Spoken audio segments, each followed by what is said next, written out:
Shalom Bapak Ibu Saudaraku, berjumpa lagi dengan Infinity Ministry dalam program Inspirasi dan Motivasi bersama saya, Pendeta Johan Albertus Hunsinger. Kali ini kita mengusung tema Gereja yang Misioner. Mari kita buka Alkitab kita, Matius pasal 28 ayat yang ke-16 sampai dengan yang ke-20. Dan ke-11 murid itu berangkat ke Galilea, ke bukit yang telah ditunjukkan Yesus kepada mereka. Ketika melihat Dia, mereka menyembahnya, tetapi beberapa orang ragu-ragu.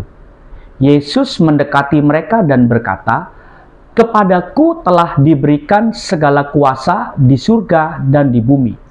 Karena itu, pergilah, jadikanlah semua bangsa muridku, dan baptislah mereka dalam nama Bapa dan Anak dan Roh Kudus.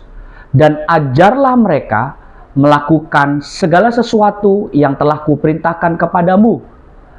Ketahuilah, aku menyertai kamu senantiasa sampai kepada akhir zaman."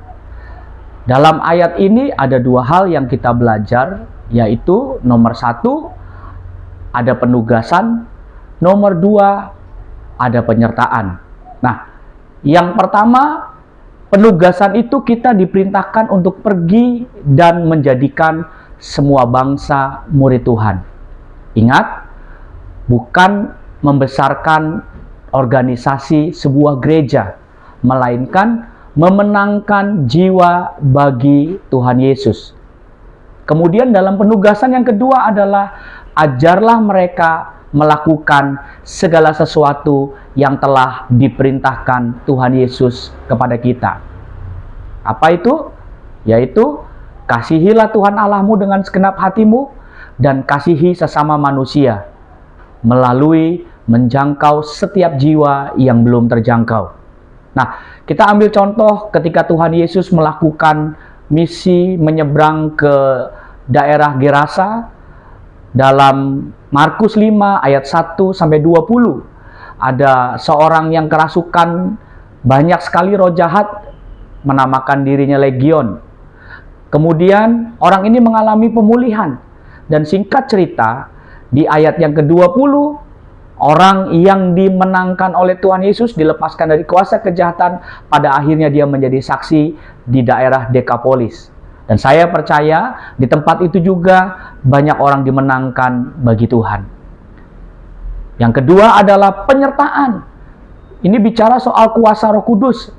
Kisah Para Rasul 1 ayat 8 bilang kepada kita bahwa, "Dan kamu akan menerima kuasa kalau Roh Kudus turun ke atas kamu." Dan setelah itu apa? Kita menjadi saksi. Nah, Markus 16 ayat 17 sampai dengan 19, kita disertai dengan tanda-tanda kuasa Tuhan, yaitu mengusir setan, berbicara dalam bahasa yang baru, memegang ular, bahkan meminum racun maut dan tidak celaka. Kemudian apa? Menyembuhkan orang sakit. Mari gereja Tuhan kita tuntaskan amanat agung dalam penyertaan kuasa Roh Kudus. Tuhan Yesus memberkati berlimpah-limpah-limpah. Shalom.